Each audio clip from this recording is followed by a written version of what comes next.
Hi, my name is Belinda Blair. I'm a graduate student at EKU Nursing Department, and I'm going to present secondary lymphedema in the oncology population.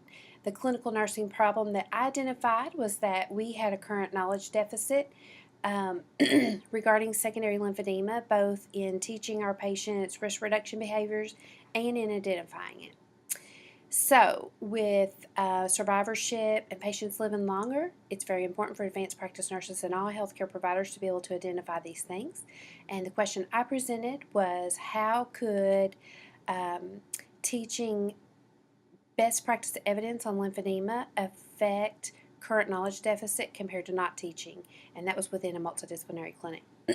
So it can be very debilitating and devastating to a patient. It can cause decreased range of motion, which causes them more time to do their activities, which will stress them. And it can cause more pain. It can cause them to feel less attractive. It can just cause them overall to have a feeling that their quality of life is diminished. And for a lot of these patients, that's all they have. And they start to feel like their healthcare providers don't care or don't know how to help them. It can happen in 40% of breast cancer patients. The focus of this study is mainly in the breast population, and it can become more prevalent, as I said, as survivorship numbers grow. Symptoms can emerge as far as 30 years out. So the synthesis of literature review, basically I had 3 studies that said, yes, we have a deficit regarding lymphedema in our healthcare teams. Fu 2012, Lee 2010, Hepner 2009. Fu went on to recognize which oncology nurses, which would be the most likely to know um, about lymphedema, and he identified that nurse navigators actually had the most knowledge.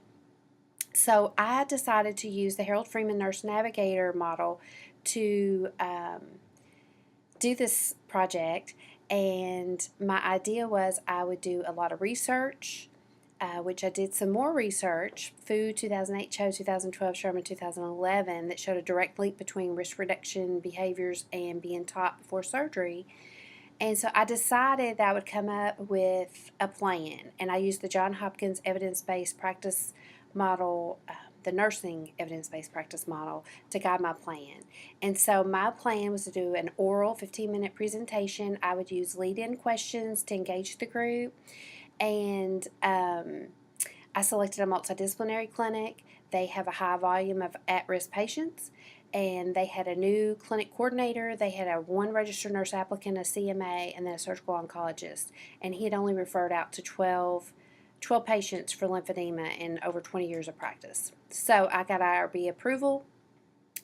One of the questions I posed was at one point, I posed, of the 238 oncology nurses that responded, nurse practitioners, clinical nurse specialists, managers, case managers, staff nurses, bedside nurses, clinic nurses, nurse navigators, who had the most knowledge about lymphedema? And they're all like rationalizing, even the doctor, and it was nurse navigator, and I was kind of proud of that. So then I asked them about temperature. Should they be testing temperature? And they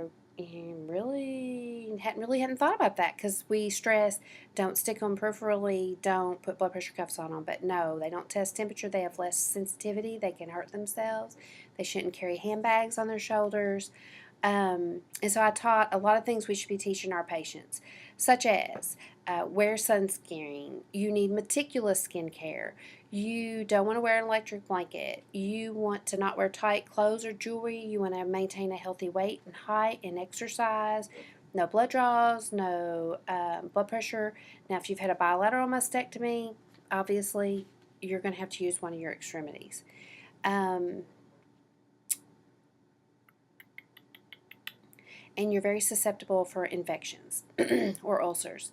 So implications and conclusions, a careful scientific search of best practice evidence was organized, analyzed, and summarized, synthesized to produce a staff development project in hopes of reducing the knowledge deficit among healthcare providers.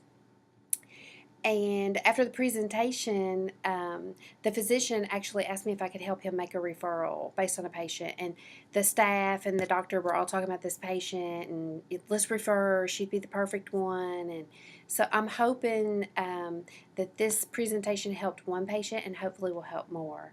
And for future, I would do a PowerPoint that they could keep for reference, and I would have more pictures on progressive lymphedema, and I would also want to do a post survey so that I could get some input on ways to improve. I put the beach background in the back because I'm headed to the beach, so I hope you enjoyed this presentation and learned something. And for more information, feel free to contact me at Baptist Health Lexington. Thanks. Bye.